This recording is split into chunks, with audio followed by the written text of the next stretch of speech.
Nagkatigom ang mga transport stakeholders sa tibuok Mindanao niadtong Nobyembre 11, 2025 sa Dato Lipos Makapandong Cultural Center na Liangan Ground Patinay Prosperidad alang sa kalihukan nga Moving Champions Transport Stakeholders Forum. Kabahin matud pa kini sa preparasyon sa umaabot nga palarong pambansa 2026 diin mag-host niini ang Agusan del Sur. Mitambong sa forum ang mga drivers, operators, traffic enforcer ug mga representante sa nagkadiyang ahensya aron magtinabangay sa pagplano sa luwas ug organisado nga paglihok sa transportasyon atol sa maong dako nga sports event. Gihatagan og higayon ang mga partisipantes pagpaabot sa ilang mga kabalangka, pangutana ug sugyot mahitungod sa traffic rerouting, pagbutang og mga signage ug mga lakang sa kaluwasan sa kalsada. Tuyo niini nga kalihungkan nga masiguro ang hapsay nga biyahe ug kaharuhay alang sa mga atleta, delegado ug bisita sa maong nga palaro.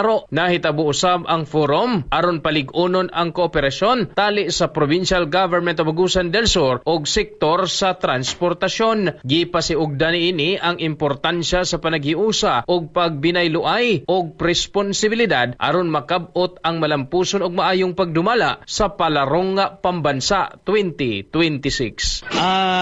Sa atong gipahigayon karon nga Transport Stakeholders Forum for the Paralong Pambansa 2026.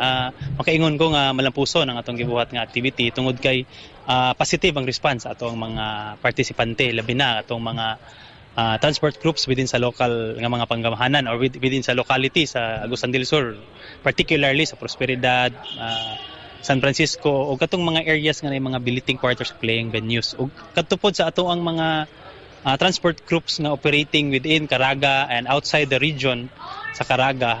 They are also positive nga makatabang sila og dako sa ato ang mga preparasyon, particularly sa transport nga mga panginahanglanon sa ato mga delegations. So 20 ka delegations karon umaabot nga palarong. Mga katropa, aron kanunay lig-on ang atong panglawas, inom kanunay sa Santo na Plus Gold. Alang sa rekwesang Pilipino para sa Pilipinas, kini si katropang Real Buro Alinton, ex-FM